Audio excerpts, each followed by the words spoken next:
Hello and welcome to FPL Mate, your best mate for fantasy Premier League content for the 2020-21 season.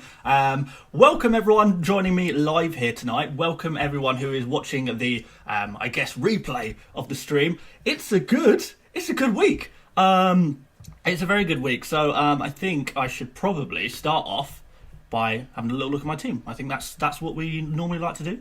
So let's refresh this page and have a look at what points I got for this fabulous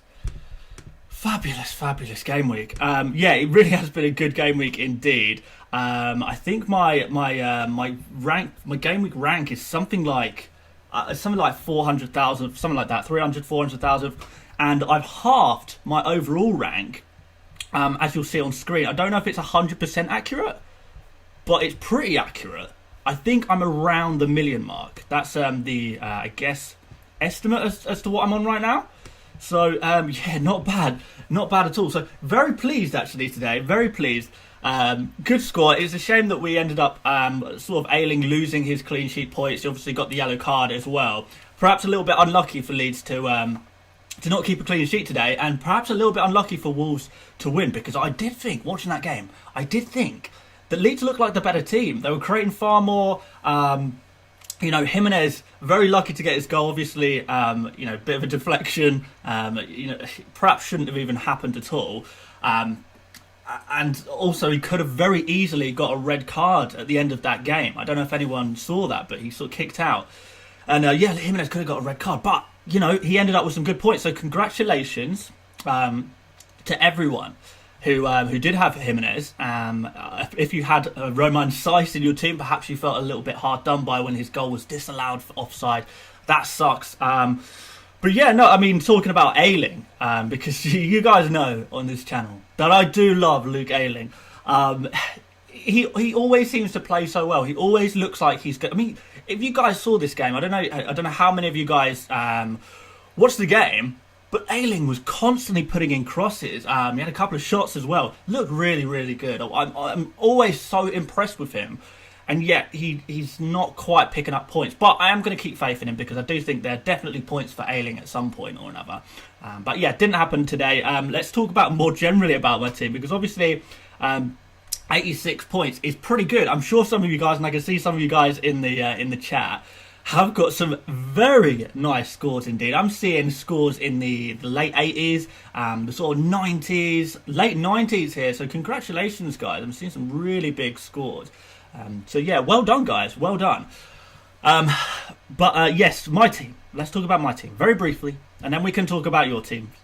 Martinez once again absolutely smashing it, so we like that a lot. Chilwell got the return, he got the assist, but he did get a yellow card, and Chelsea conceded a few goals. That's what happens when they don't have their new goalkeeper Mendy in goal, I guess. Robertson looked really good. Robertson he's looking better than Trent Alexander-Arnold at the moment, and I did say that before I played my wildcard. I said I do fancy Robertson a little bit more now, and I believe that even more now. Rodriguez got his assist. Although, not a yellow card as well for him. No bonus points. Grealish, he looked really good as well. Salah, he's Salah. He always gets a goal, doesn't he? Son, Kane, marvellous. So early. To have Kane as your captain, and he's already got 2 goals and an assist within sort of 15, 16 minutes of the game, it's just like, whew. It's okay. I picked an okay captain. We're good. And then he picked up the 3 bonus points as well. So, anyone who transferred in Kane, or perhaps you have Kane already, perhaps you captained Kane, just like me. Maybe you watched my captaincy video where I said, go for Kane or Son. Then, we're laughing, aren't we, really? All of us guys. Cavalier returned again. Morpay, really unlucky to not score. So, basically, only 3 of my players, I think, blanked. So, Grealish blanked, Morpay blanked, and Ayling blanked. So, all 3 of them, despite the fact they blanked, looked really, really good. And you can't get points from every player every week, and we kind of take that on the chin. We accept that. But, as long as they're looking good, then, positives to be taken. And, you know what, when you've got sort of a score of 86, well above average, you can only be positive. And then, when your blanking players are also playing well, this is really positive. So I'm super, super happy with my wild card that I played, and it's just turned out really well. So yeah, like I say, any of you guys who join me on the wild card and picked a similar team, any of you guys who picked the same captain as me, based on some of the stuff that I've said, and picked some of the players based on some of the stuff I said, then that's excellent. This is really, really awesome stuff. And yeah, we're doing well. We're doing well. And this is sort of really I guess a kickstart to my season that I really needed. Just the wild card, just kind of like a fresh start, I guess, because I was around 2 million rank, which wasn't ideal. It's not really where I wanted to be, particularly, a few game weeks in now. Now we're at 1 million, and we've got a team that is really, really positive. It's onwards and upwards from here, really. And, next challenge is to push towards 100k. And then once we're in the top 100,000, we can then look at getting into the top 10,000. But yeah, a little road ahead. But we are definitely on the right tracks now. It's awesome. So I am going to check the chat now, see what you guys are saying, see what you guys are up to. Perhaps you have some questions, perhaps you have some topics that you'd like me to speak about today, or tonight, should I say. Get your comments in the chat. And how many viewers have we got? How many people have we got in here today? We've got about 660 of you, so that's excellent. Thank you very much, everyone, for joining me today. That's really awesome. If you could leave a like on the stream, that would be really, really appreciated. I'd appreciate that a lot. So, yeah, if you haven't liked the stream already, please do like it. And obviously, if you're new around here, please do consider subscribing for regular FPL content. Regular FPL content. So what we got in here? Loads of people talking. So I've got someone in here who did pick Richarlison as the captain. That is tough. What's the best transfer for today? I mean, I would say probably no transfers quite yet. I don't think there's any rush to make a transfer. We'll have a look at the end of the stream, as we always do, at any potential price changes that are coming in. And if there's some players in there that we perhaps would really, really like to bring in our teams, then maybe we can look to move some of those players in before they change prices. But right now, I don't think there's too much worry. I don't think you need to rush it. Obviously, we've got European football midweek, so do remember that, which is always always a chance of injuries and stuff midweek when there's European football on. So yeah, don't rush too much into your transfers quite yet. I mean, if you're doing quite well, then there's no need to rush. Colm Flaherty, I feel like giving up after getting 52. I was behind average already. I'm honestly, guys, it is so early in the season, and I cannot stress this enough. There are so many really, really good FPL managers. Genuinely, people who are sort of finished regularly in the top 10,000, people who've finished in the top couple of 100,000. There are people around those ranks, or previous ranks, who are really struggling this season. So they're not giving up. They're still going to be pushing towards those good scores. And something that is so important to remember is that we're so early in the season. We really are so early in the season. And as we progress through the season, more and more people who aren't as passionate about FPL as us guys are, they're going to drop off. They're going to stop making so regular changes to their team. They might forget to do their team one week. They might forget to change their captains. This will start happening more and more regularly as we get further on into the season. And when that happens, your rank is naturally, even if you're not doing particularly well yourself, the fact that you are making changes to your team and making changes to your captain and keeping up with your fantasy team, you will naturally progress up the rank. So please don't give up quite yet, because believe me, a lot of people are going to give up before you.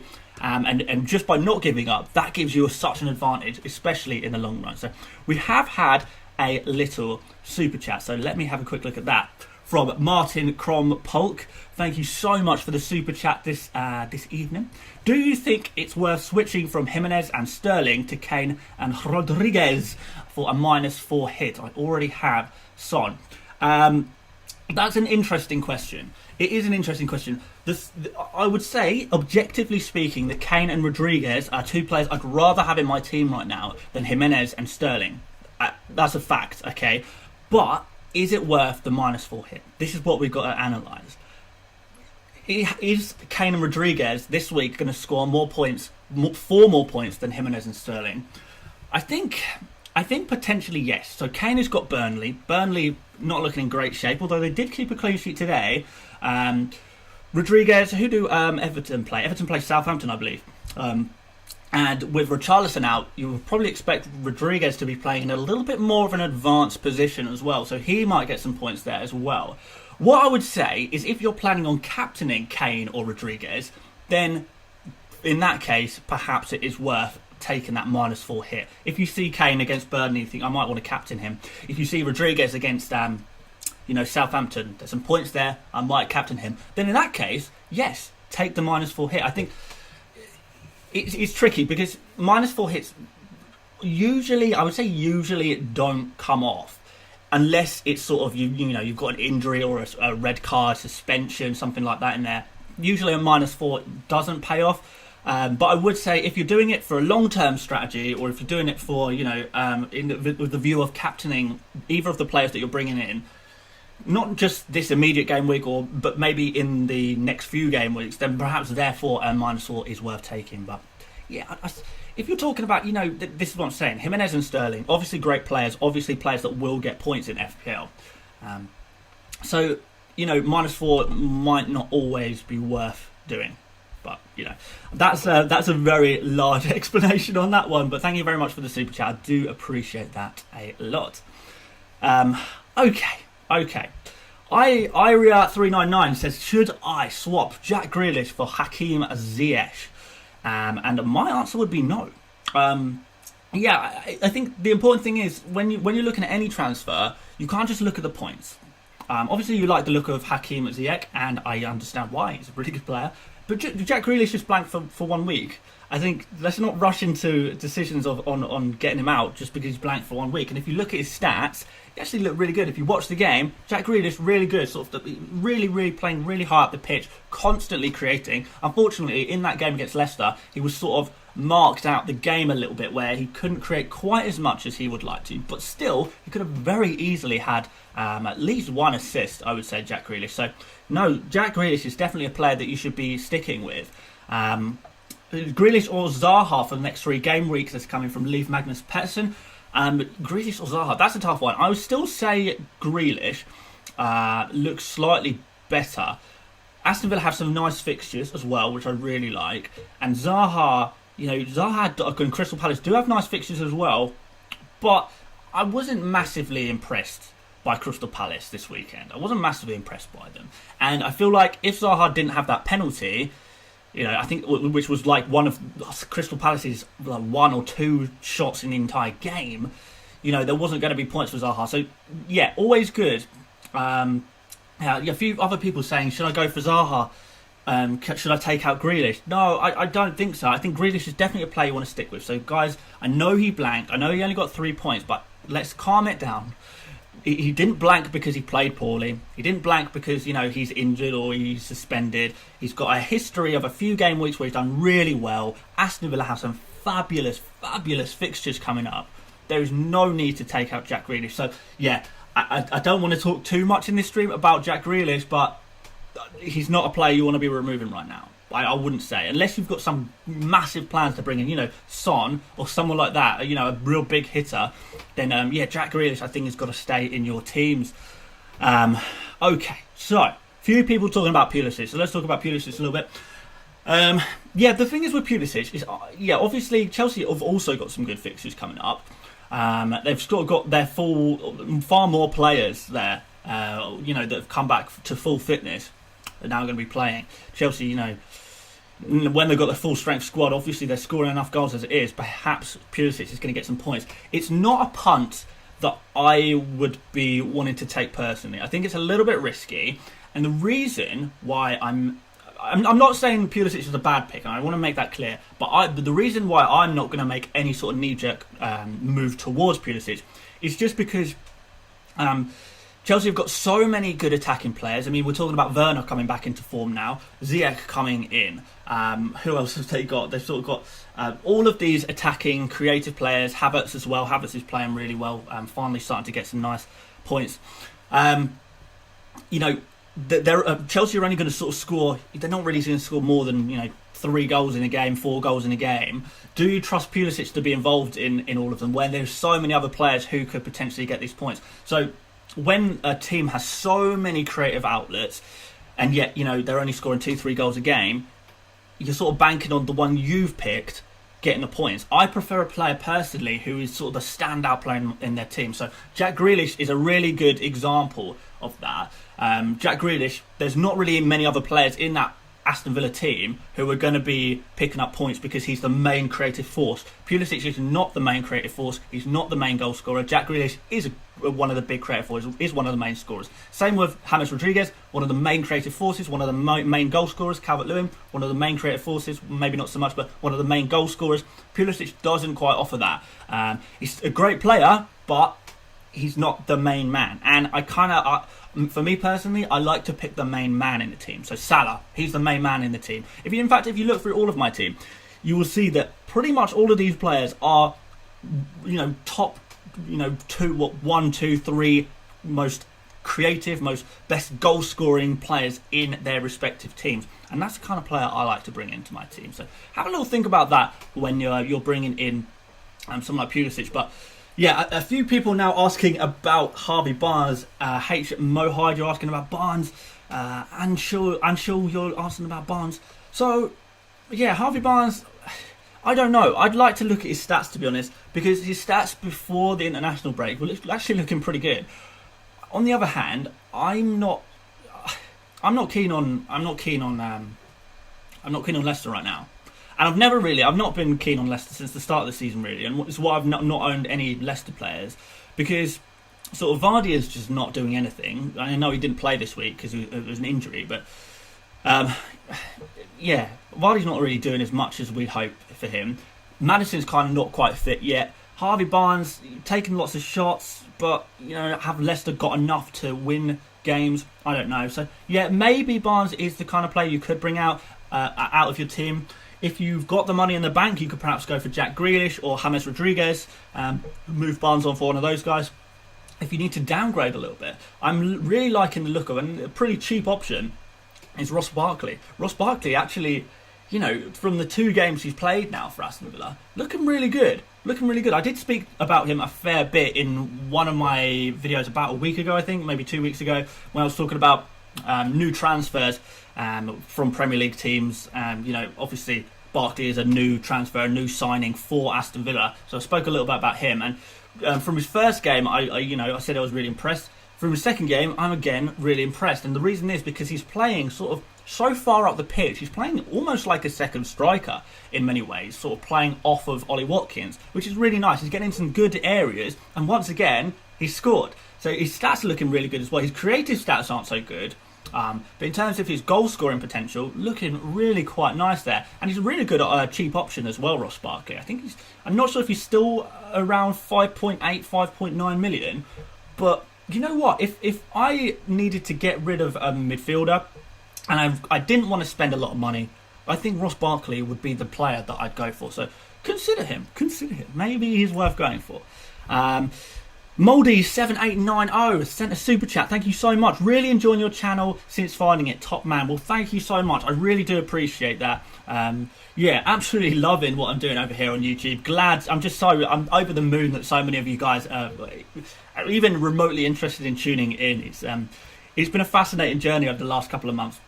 From going from 1,000 subscribers 2 months ago to over 40,000 of you guys now. It's been just a fabulous journey here on YouTube. So thank you so much for the support. Thank you for the super chat, Moldy. I do appreciate that a lot. Okay. Couple of people are now mentioning a little bit about Salah and Mane. So yeah, because obviously Mane's quite a fair bit cheaper than Salah now. Salah obviously on pens. Salah picking up a few more points, but Mane, I've been super impressed by Mane. Really, really impressed by Mane. In fact, if we're sort of discounting, penalties, which I guess we could discount, Mane looks like the better player than Salah this season so far. Genuinely, I prefer Mane. I think he's looked really, really good. I think he always looks like he's got a little bit more potential to score some goals. So obviously Salah does have those penalties, which is such an advantage in this season in particular. But if you're kind of feeling like, I maybe want to save a little bit of money. I in my midfield. I can't decide whether I'm going for Salah or Mane.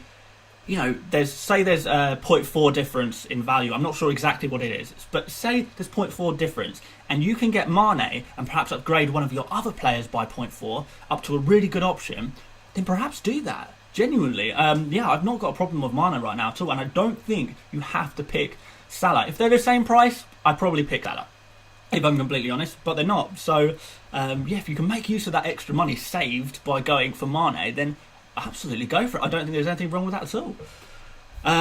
Okay. Double up on Wolves with Semedo and Saiz getting back-to-back returns. Game week 6 already tripled up. Wow. Okay, Bivek, thank you for putting that comment in.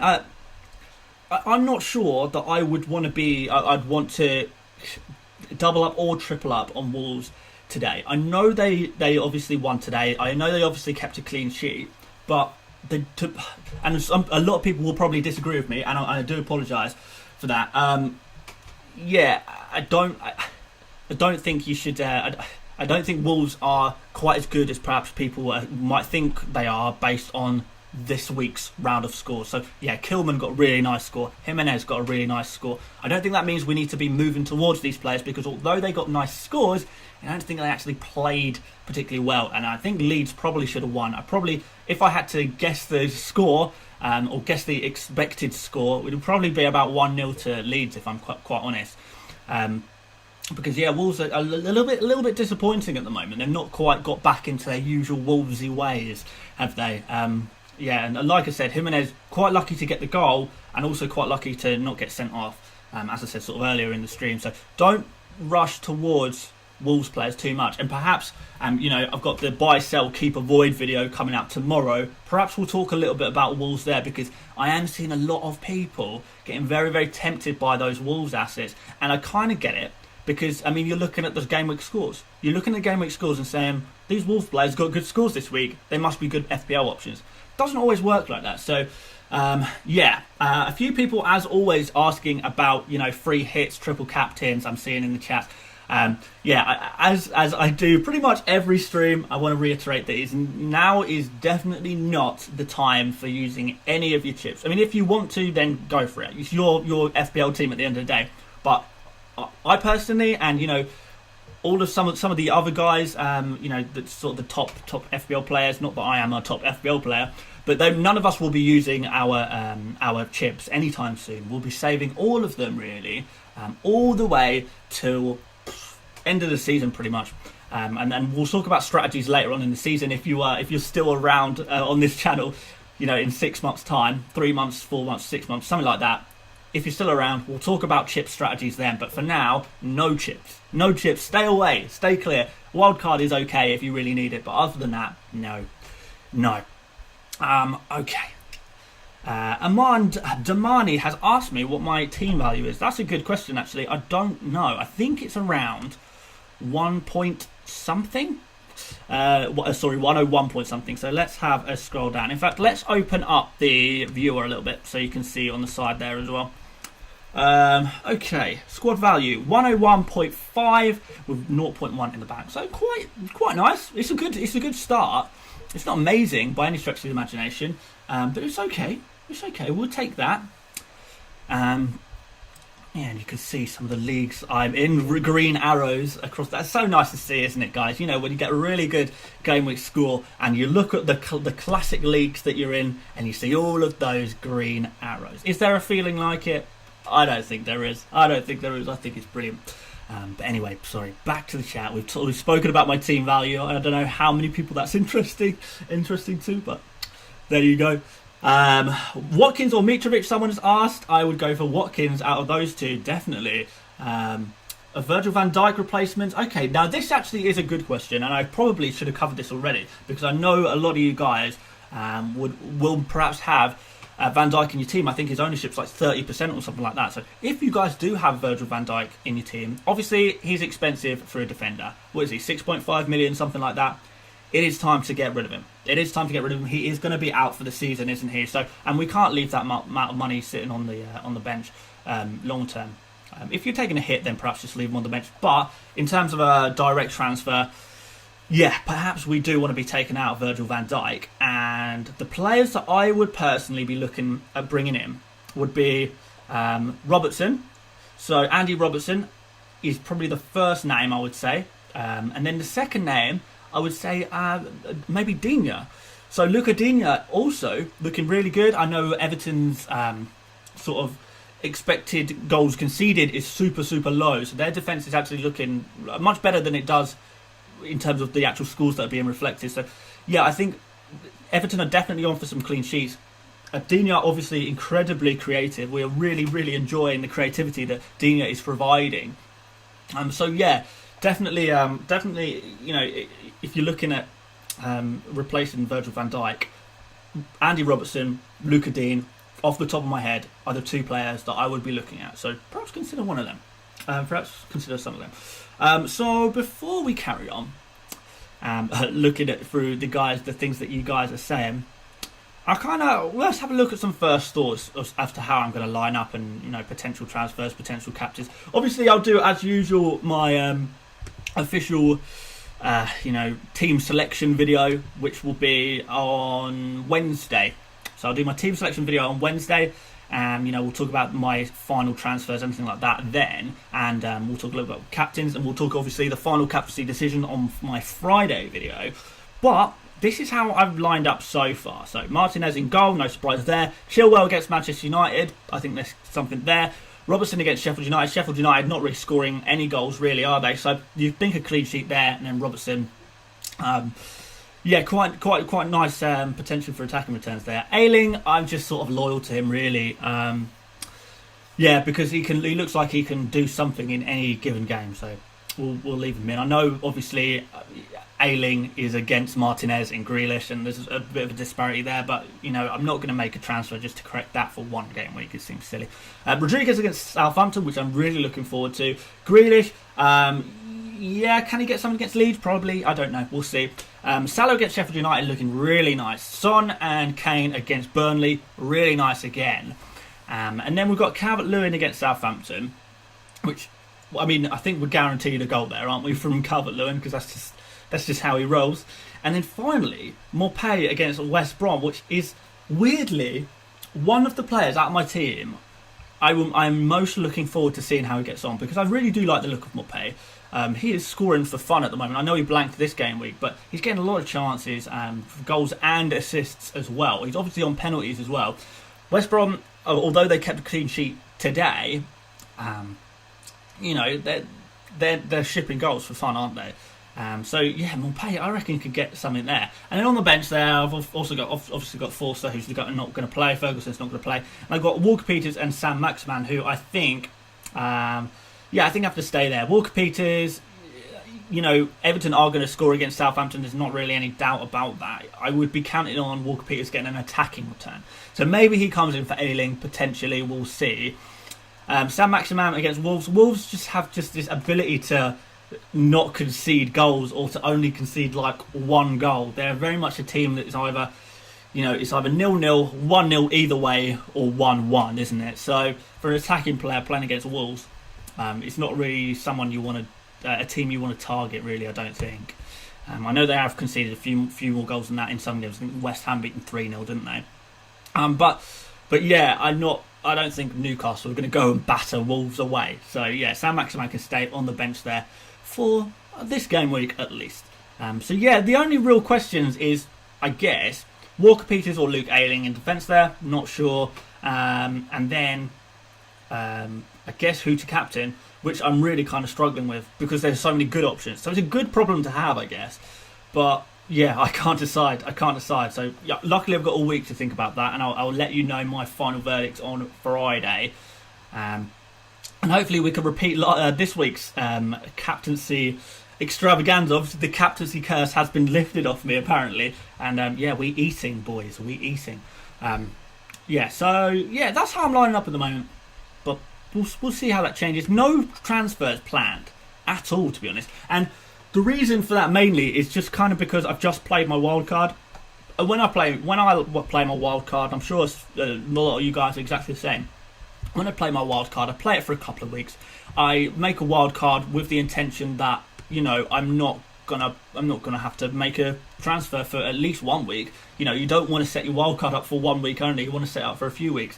So, you know, when I chose my Game Week 5 wildcard team, it is also the exact team I wanted in Game Week 6 and Game Week 7, etc, etc. So there's nothing forcing me to make transfers right now, so I may well just hold it. Unless something, you know, massive happens, midweek, Salah gets injured or something like that, long term, perhaps I would make a change. But other than that, yeah, no, we're going to stick with that. Someone's saying Werner to Jimenez long term. Now that is knee jerk, but I won't talk about Wolves again because I'm sure anyone watching back this stream, shout out to you guys watching this stream back. Unfortunately, you couldn't be with me tonight. That's fair enough. It's very late at night. Yeah, I'm sure you don't want me to hear me talk all about Wolves again. So yeah, I've spoken a little bit about Zaha as well.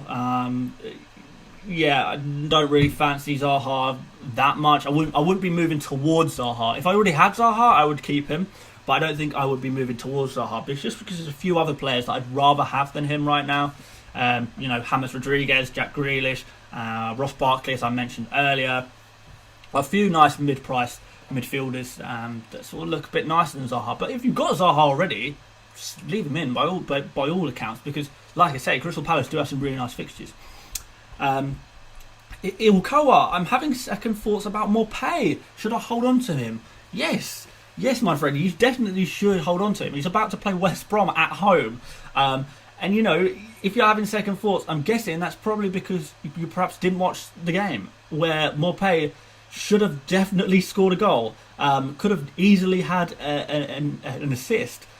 So, you know, and you know, weeks prior to that, he's been scoring for fun. So no, if you're having second thoughts about Morpay after one blank, then that's your knee-jerk mind working right now, and we need to out with the knee-jerk mind.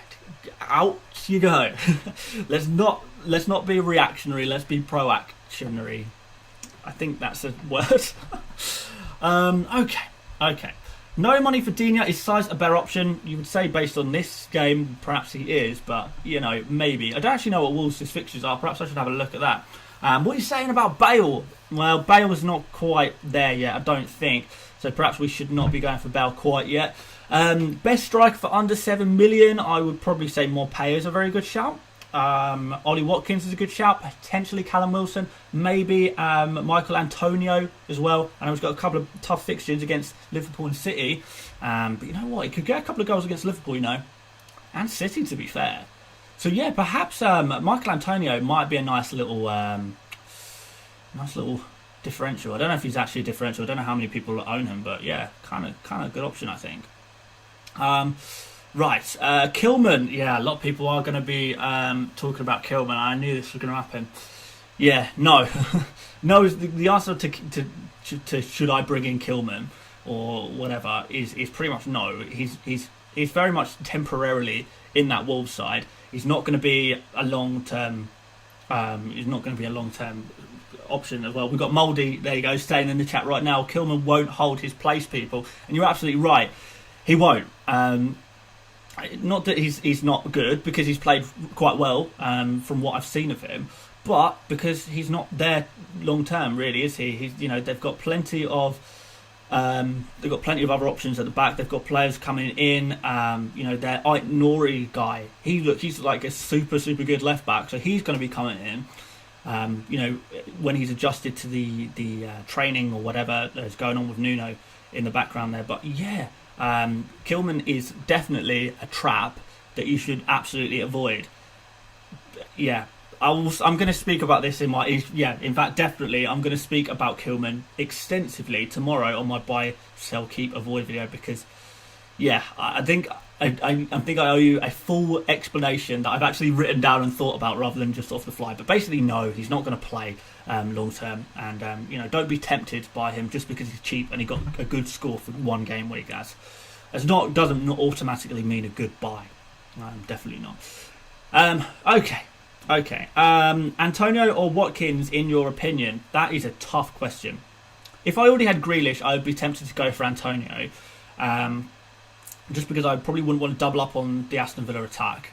Hold Bamford, I think, yeah, I would hold Bamford. Should I bring in Morpay for Jimenez? I'm on a wild card. Or if you're on a wild card, you could potentially do that, yeah. Yeah, potentially, yes. McGinn for Podence, no, that seems very sideways. Yeah, I'm not so keen on Podence at the moment, if I'm perfectly honest. Yeah, Wolves just not doing it for me right now. Yeah, so perhaps not. Perhaps leave that right at the door. Or unless you already have Podence, in which case, yeah, perhaps thinking about transferring him out. Honestly, because I don't think he's going to pick up too many points. Really. When do you think Ferguson will be back? I wish I knew the answer to that question. I mean, you know, I probably would have said, if you asked me before the season started, I would have said he'd be back by now. But he's not, obviously. I know a lot of people are worried about Ferguson because Nathaniel Klein has now signed for Crystal Palace. Klein obviously being a right back, Ferguson typically being thought of as a right back. But Ferguson, to be honest, actually, he can play pretty much all across the back line. He played just as many games at left back for West Brom last season as he did at right back, pretty much. And he can play at centre back as well. So yeah, he's really, really versatile, and I do think he's going to come into that Crystal Palace team when he is fit, and that's kind of what I'm banking on a little bit. But yeah, I don't know when he's going to be back. Probably, like, it's probably going to be a month at least at this point. But we'll see. Should I buy Kane? From Mohammed Patel. Yes. I think there are a few players that you absolutely should buy. The players that you absolutely should be buying right now, if you don't have them already, and you should move the earth to get these players. So you don't have to get all of them, but you know, if you don't have James Rodriguez, if you don't have Heung-min Son, if you don't have Harry Kane, and if you don't have Calvert-Lewin, so the 2 Everton guys and the 2 Spurs guys, those 4 players, I think, are players that you move the earth to get into your team. Those are, right now, the players I would say are the most essential. So if you find yourself missing one of them, or missing all of them, you know, maybe take out your least favourite player from your current starting lineup and replace them with either James Rodriguez, Son, Kane, Calvert-Lewin. Yeah, definitely you'll want to be bringing in those 4 guys if you can. Marco O'Leary said, "Give up on Ferguson. You are blinded by him." You could be right. Yeah, obviously I am going to get things wrong throughout the season. I am going to stick with Ferguson. I mean, I'm not going to transfer him out. That's just a waste of a transfer, really. If he has to sit on my bench for the next 3 months, then whatever. I'll have to soak that up. That's my own fault, really, isn't it? But yeah, not giving up on him. He's going nowhere. He's staying in the team, red, injured or not. So, as Sterling to Grealish, I don't know if I like that. You're taking a lot of money out of your team, and also, is Grealish such an improvement over Sterling? Probably not, to be fair. Mr. Scuffy misses a lot, says Bale hat-trick next week. Well, you heard it here first, guys. Honestly, yeah, no, I don't think so. I don't think that's going to be happening, if I'm perfectly honest. Just can't see it. Cannot see it. Adams, Bamford or Rodrigo from Reddit. I don't think I would be going near any of those 3 guys, to be honest. In terms of bringing a player in, Adams, Bamford or Rodrigo, no, I'd be going more towards Watkins, I think, for that kind of value. I guess Bamford is okay as a pick. Rodrigo's not really done it for me yet. Adams is all XG and no actual G, if that makes sense. So yeah, no rush to get Che Adams quite yet. I mean, you can do if you want, but yeah, no. Okay. So more questions. Can a 5-man midfield get you points? Yeah, absolutely, it can. It can get you points. But my issue with a 5-man midfield right now is that basically there's so many good forward options. So I would definitely always want Kane in my team. I would definitely always want Calvert-Lewin on my team. So if you are going for 2 strikers, 2 forwards, make it those 2. But I also like a lot of other players, and you know, Morpay is one of them. Ollie Watkins is one of them. Callum Wilson is one of them. Who else? Yeah, Mikel Antonio. Again, he's a guy who I like the look of. So there are so many really, really reasonably priced forwards that I really like the look of to go alongside Kane and Calvert-Lewin. And for that reason, I feel like 3 up front is the way to go. I'm not saying 5 in midfield is bad. If there's 5 midfielders if there's a 5th midfielder you want more than, you know, that 3rd forward slot, maybe you prefer Say you've got the same midfield as me, but instead of more pay, you really want Ross Barkley or someone like that. And that's fair enough. You pick the players that you want the most, right?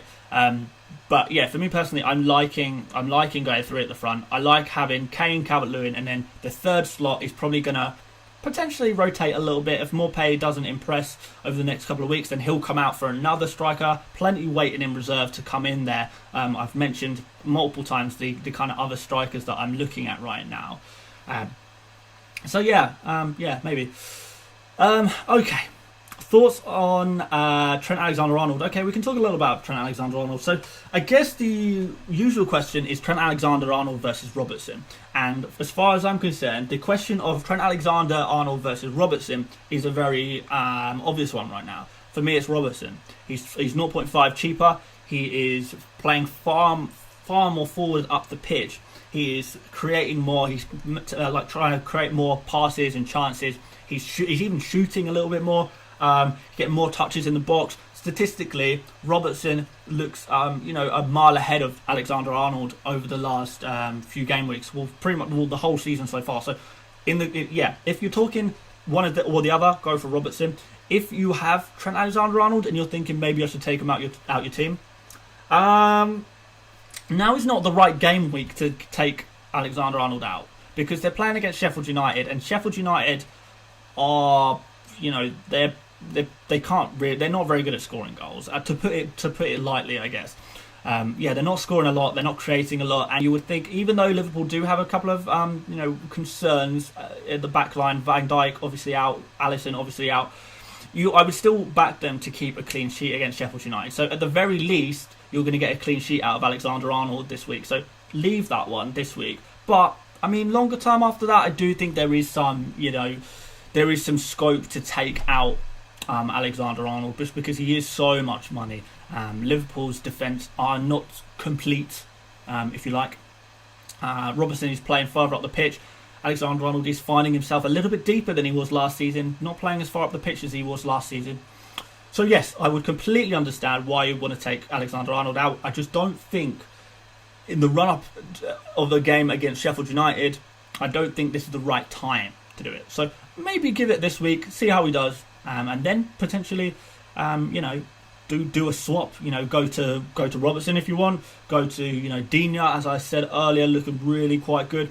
You can take the money out of him completely and use it to upgrade your midfield and the forward line. Nothing wrong with that at all. A few options. Okay. Good 7 million midfielder. You know what? A few people have asked about midfielders, so I reckon we'll just go and have a look. We'll just go and have a look at midfielders, and I can sort of tell you who I like the look of, if any, to be fair. But I think the obvious ones are. Where am I going? The obvious ones are Grealish, aren't they? James Rodriguez.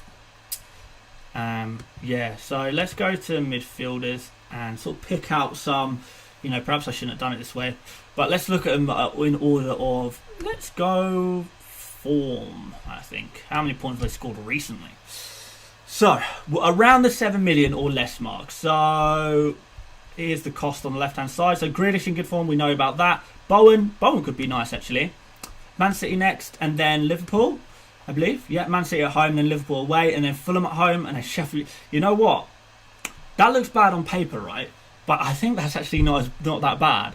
Man City at home and then Liverpool away. I don't think that's quite as bad as perhaps think. So Jarrod Bowen could be worth going for. 2% TSB. So quite a differential there as well. So, okay, there's one option. Fornals. Actually, yeah, Fornals look really good as well. So you potentially go for Fornals as well. Take your pick. Take your pick out of those guys. I'll probably edge towards Bowen if I'm honest. And then moving on, McGinn, I'd probably avoid. Lookman looks good, man. If you see what I did there. So yeah, if you look for a really cheap midfielder, maybe Lookman. I'm ignoring the premium guys, by the way, because we know too much about premiums. Barkley, I really like, as I've said. Foden, probably not. And then we're sort of down players that perhaps haven't been picking up so many points. Trossard is a good option. Against West Brom next, and then Spurs away. Spurs always, anyone can score against Spurs. Spurs will never keep a clean sheet in the entire season. Well, I'm exaggerating, of course, but they're not very good at keeping clean sheets. So yeah, there's goals to be had there. Burnley at home, that's a nice fixture.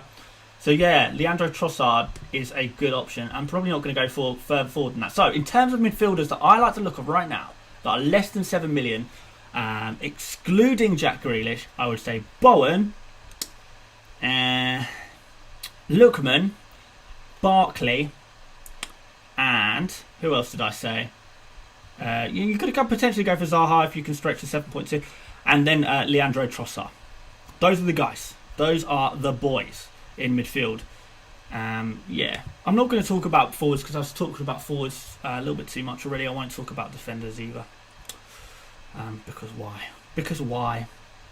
Yeah. Anyway, back to the chat. If you will just bear with me one moment. Kufal. Someone just mentioned Kufal. Yeah, I said. I don't know if you guys watched my second new signings to Premier League teams video, and I spoke about Kufal, and I said, oh, I like the look of him. And then I say I like the look of him. A couple of days later, bangs in the assist for the own goal against Spurs. So yeah, a little result there. So Kufal, yeah, I would definitely be looking at Kufal for a 4.5 million. Defender. He's owned by something like 0.1% of managers, so nobody owns Kufal.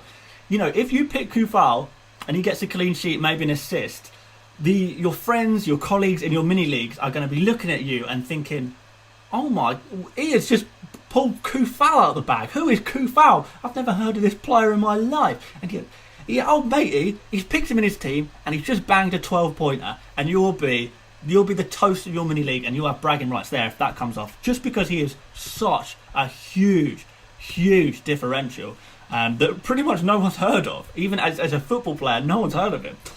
He's sort of come from obscurity in sort of the Czech Republic. So, as a 4.5 million defender, obviously probably don't waste a transfer on bringing in Kufal unless you really, really want to. But if you're on a wild card, maybe, why not? Why not? Okay. Benrahma. Is it Benrahma? Yeah, the Brentford guy who's come to West Ham.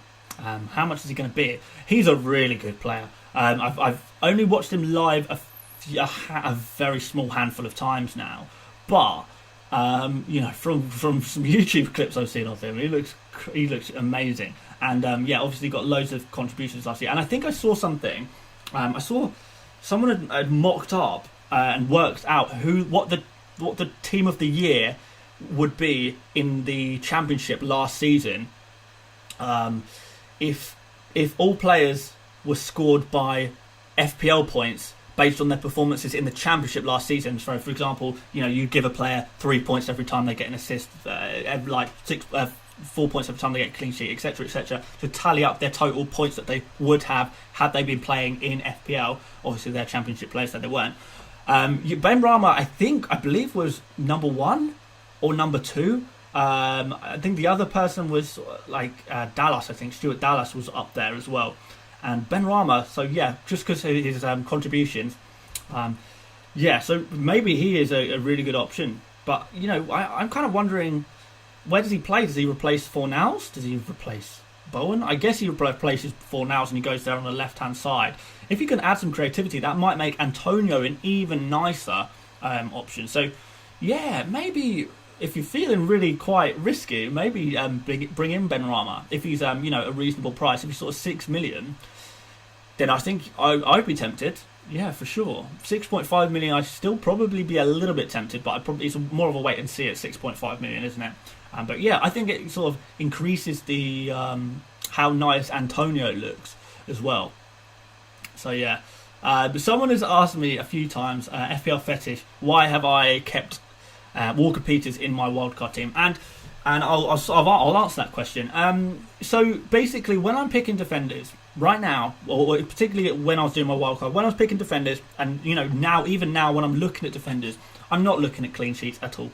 Clean sheets are pretty much out the window, if I'm perfectly honest with you guys, because clean sheets are sort of happening so randomly, so sporadically, and far less often than usual, that even more than usual, I want to just kind of focus on the players who I think are going to get attacking returns.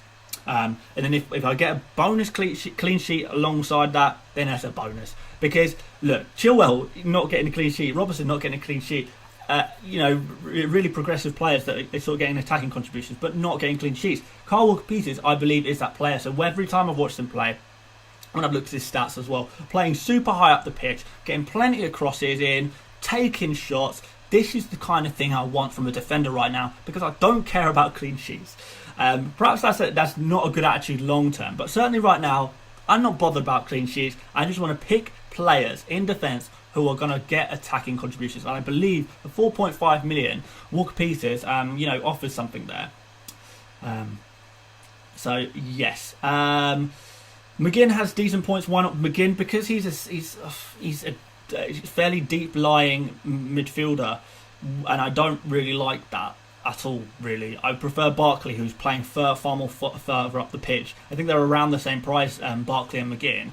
So I would go for Barkley. Just he's playing further forward. He's playing pretty much as a second striker. And he's also getting points. So if it's a question of McGinn or Barkley, then it's Barkley every time. And if it's Barkley every time, that means it's never McGinn. So by that strange logic, I guess that's why I wouldn't put McGinn in my team, because I would just put Barkley instead. Except Villa clean sheet team. Okay, yeah, Andrew Cullen, you got me there. Yeah, because when I was picking my keeper, I picked a team that I thought was going to get, who had a chance of getting clean sheets. And the only team that has actually genuinely really impressed me defensively so far has been Aston Villa. Even at the end of last season, they look so much improved defensively, and they've gone from strength to strength this season. And yeah, so Aston Villa, I think, in terms of clean sheets, you can go for. So Martinez in goal, Ezri Konsa, I think he's a really good price in defence. So perhaps if you want an Aston Villa defender, Konsa could be the guy to go for. And who's their left back as well? I think he's quite cheap. I can't remember his name. It's escaped me for some reason. But yeah, 4.5 million defenders for Aston Villa, I think I would go for, with the hope of clean sheet. And you know what, Ezri Konsa, he's always up there for those free kicks and corners, isn't he? Always ready to get a headed goal, isn't he? So yeah, Konsa I quite like if you don't have Martinez in goal, because I don't think I would double up on Aston Villa's defence. As much as I like Aston Villa's defence right now, I don't like them that much. God, it's always a bit risky to double up on a defence, isn't it? So yeah, perhaps not. Okay, Arian Hack, thoughts on Zuma? I'm not particularly bothered. Yeah, like I said, I don't want to be going for centre backs. I want to be going for full backs, wing backs, who are going to get attacking contributions regularly. Not a centre back who maybe every so often, very randomly, very sporadically, might get a headed goal from a corner or a free kick, and you can't predict when it's going to come. I don't want that. I want sort of players who can actually accurately predict when they might score points. So yeah, for example, if Chilwell is playing against he's playing against Manchester United, even though Chilwell is going to perhaps concede, I can pretty confidently predict that Chilwell is going to attempt some crosses, take a couple of shots.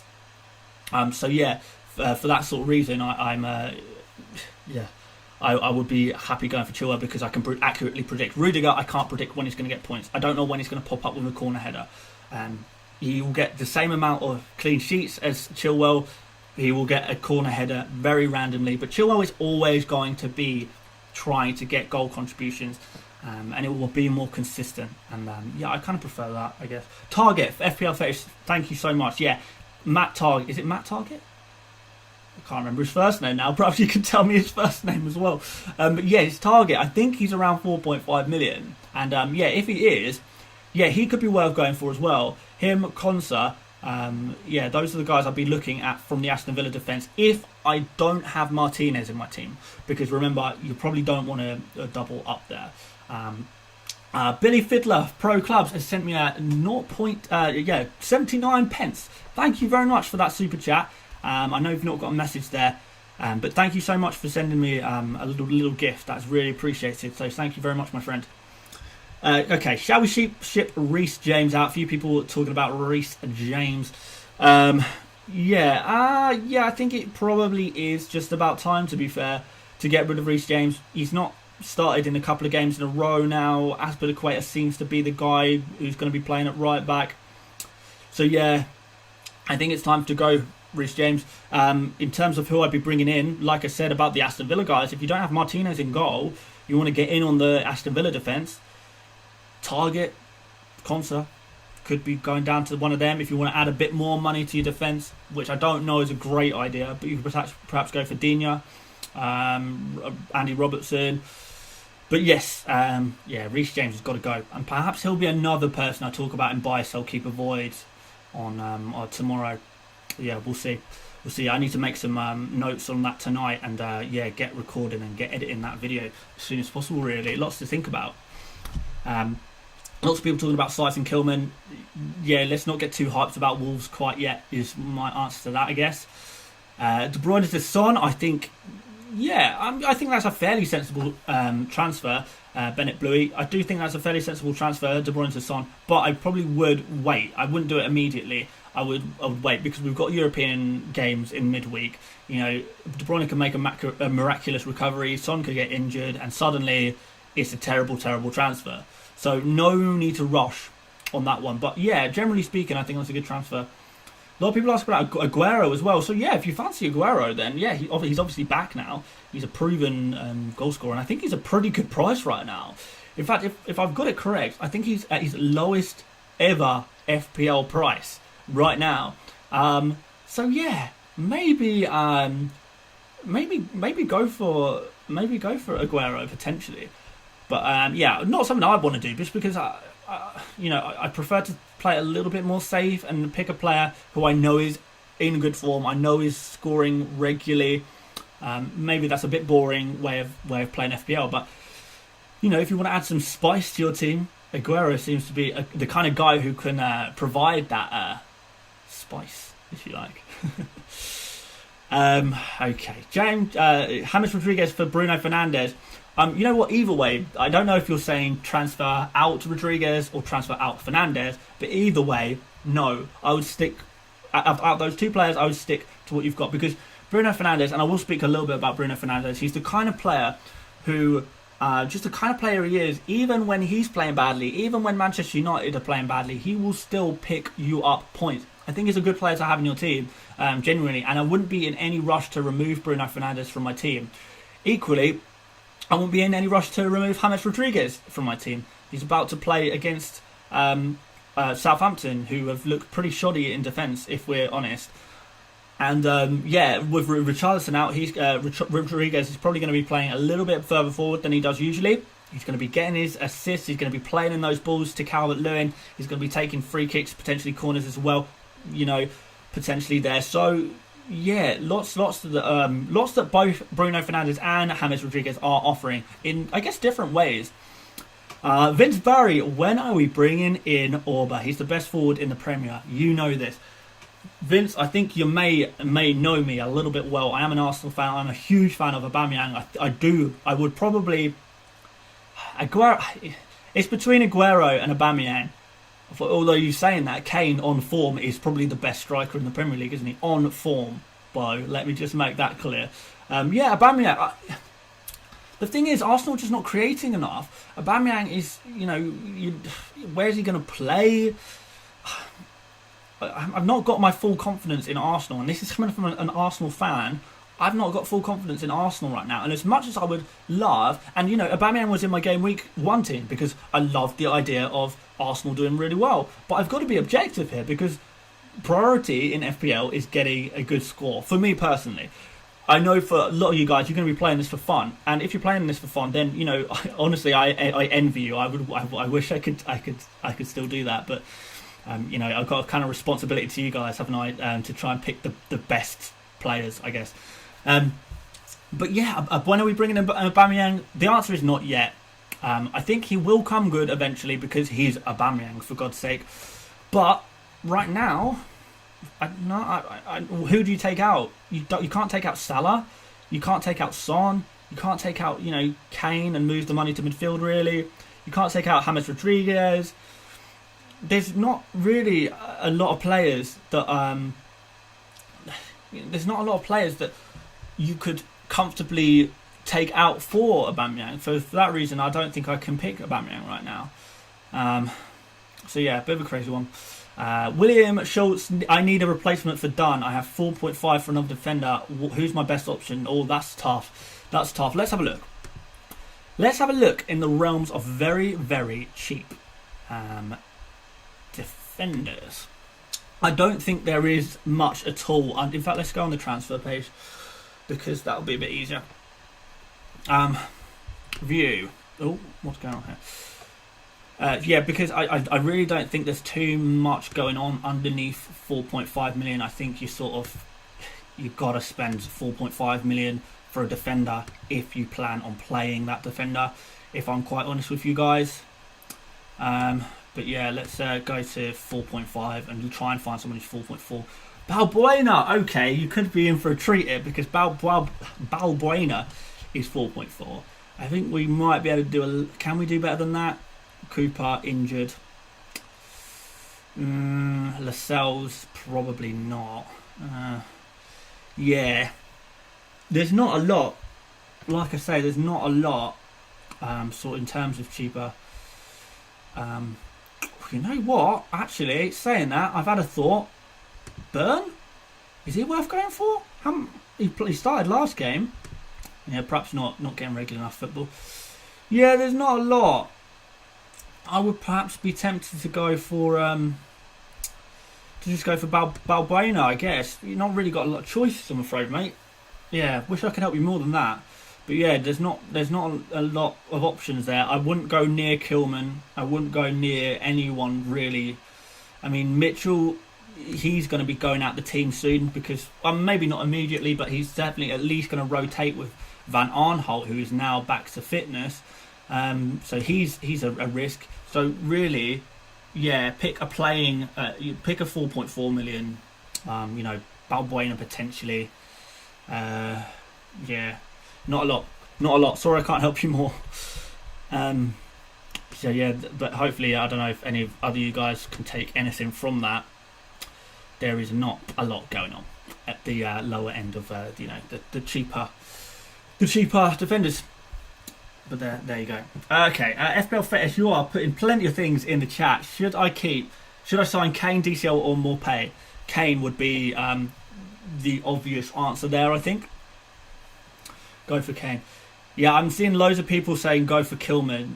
No, don't go for Kilman. I'll tell you everything. I mean, watch this stream back tomorrow or whenever if you want to learn about why I'm not going for Kilman, or watch my buy, sell, keep, avoid video why you shouldn't go for Kilman. So no Kilman. If you really want to learn more about Kilman, watch this stream back or wait for my video tomorrow, and I will talk tomorrow's video. I will talk a lot about Kilman, guys. Don't worry. I will. But yeah, don't go for Kilman, basically. Thank you very much for the super chat. I'm going to butcher your name. I'm guessing that's a Polish name. Sipki Wojtek. Sipki Wojtek. Sorry if I butchered your name, but thank you so much for the super chat, my man. Really appreciate that. But yeah, don't go for Kilman. If you go for Kilman, I mean, you can go for Kilman if you want. You can say Kilman has started 2 games in a row, but trust me, even if Kilman plays next game, he's not playing the game after that. Believe me. You know, Marcel is coming back. Ait Nouri is going to be starting to get some game time. You know, Johnny Otto is eventually going to be fit. He'll begin to take it. And Kilman is suddenly going to become the 4th choice Wolves left back. That's not good at all. You don't want to bring in the 4th choice Wolves left back. And that's what you're talking about doing. But you know, you've baited me into talking about it now. I wanted to save this stuff for tomorrow's video, but there you go. Never mind. Right. Okay. Best midfield. We talked about midfields already. How many transfers can you have at one time? That's a good question. You can have 2.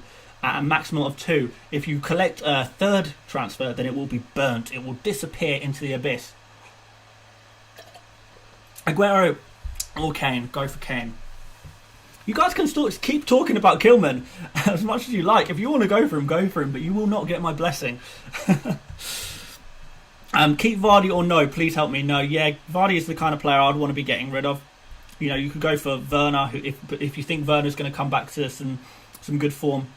If you think Kane is a good option, which I'd probably do, then you can go for him. But yeah, Vardy is a player you probably want to be shipping for Kane, something like that. Ayling or Dallas, the weekly question of Ayling versus Dallas that I seem to receive every single week. You guys are so desperate for me to get rid of Ayling, but I won't do it. You guys will not. You will not make me get rid of my twin brother Luke Ayling. He's staying for good, and there's nothing you can do about it. No, yeah, I prefer Ayling. I honestly do prefer Ayling. I think he is the better football player. I think he's going to come good eventually. We'll see. Jimenez to Kane and James to Target. Yeah, I like that. I like those transfers. Those transfers really. This is Dipster. Jimenez to Kane and James to Target. That really improves your team. It really improves your team. So yeah, I would probably go for that. Why get rid of Vardy? Okay, yeah, I should have spoken about this more. But basically, Vardy is just not. He's not shooting.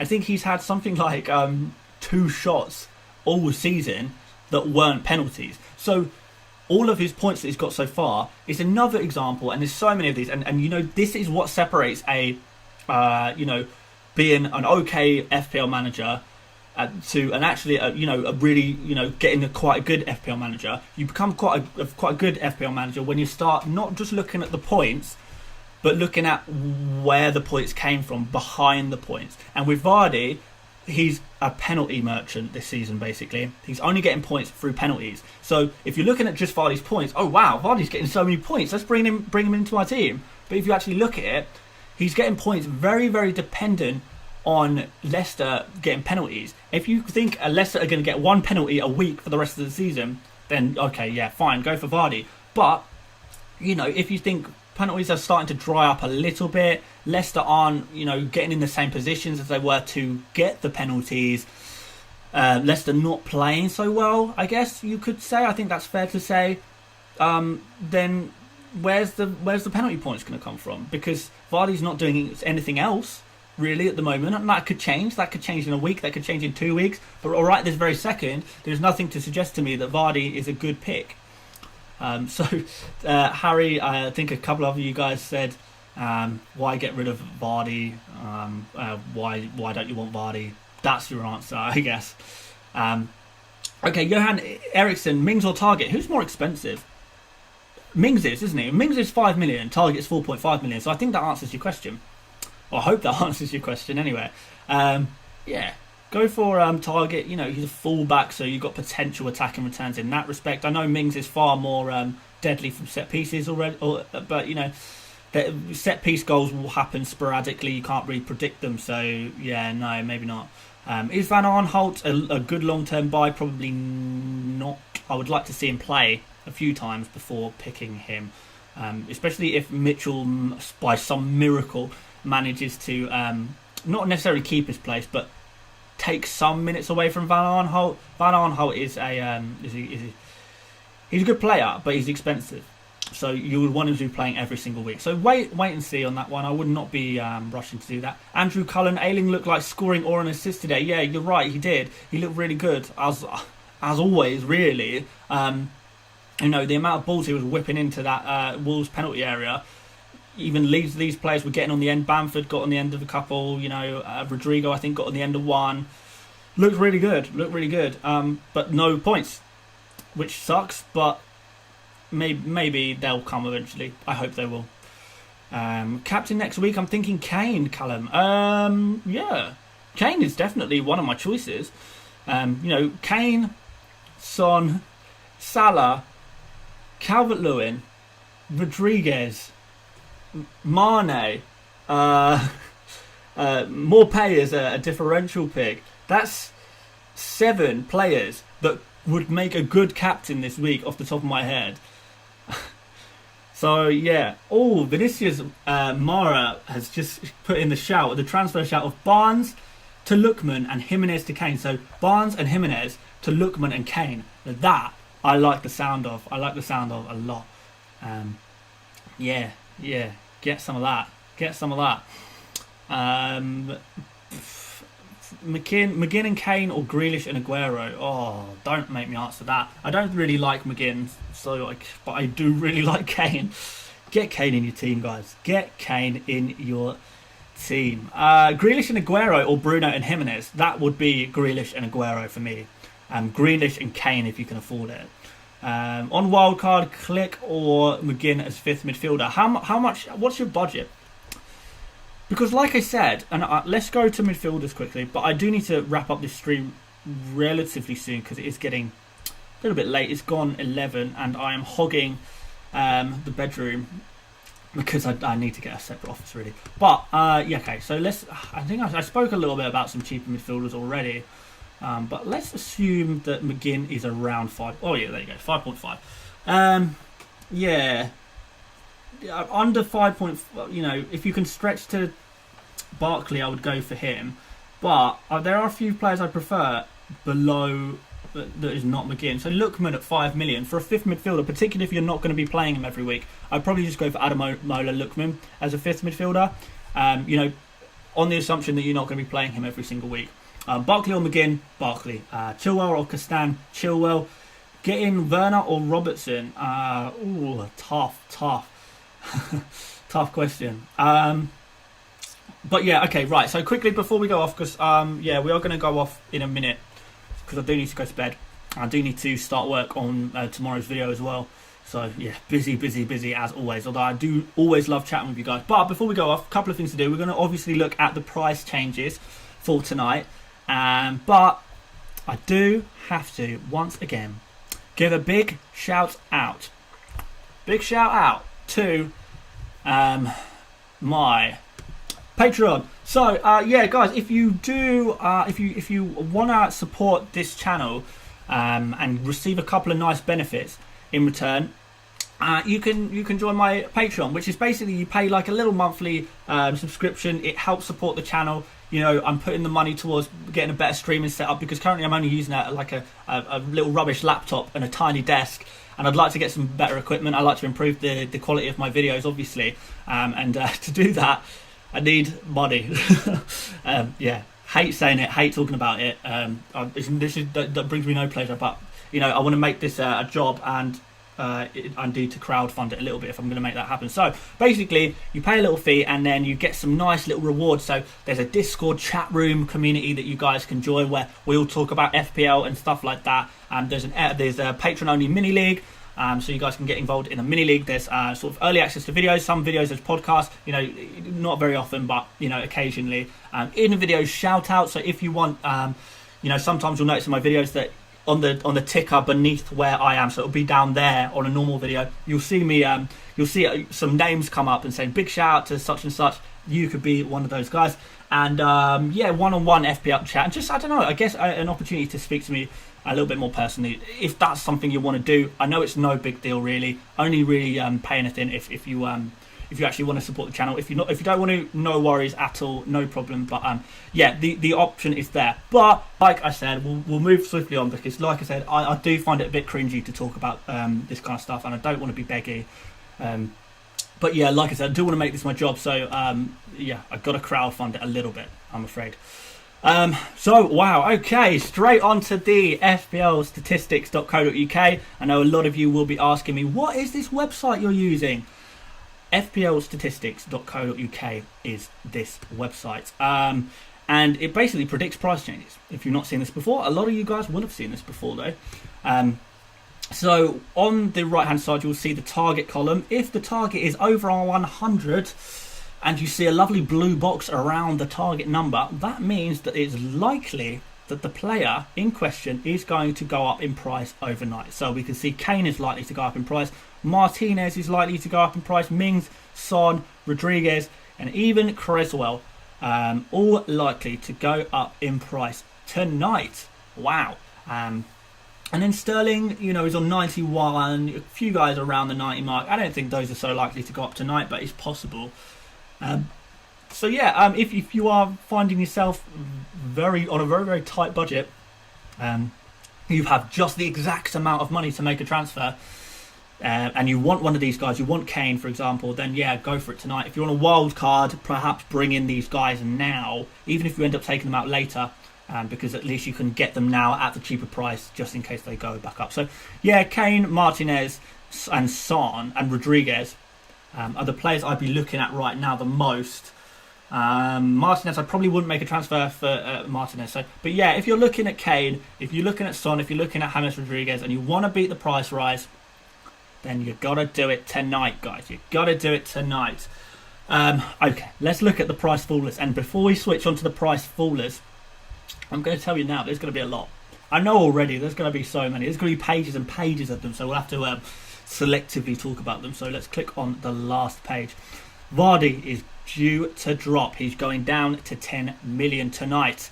Soyuncu, you can kind of understand. I think he's injured anyway, isn't he? Ampadu, I don't know if many of you guys have Ampadu. Probably not.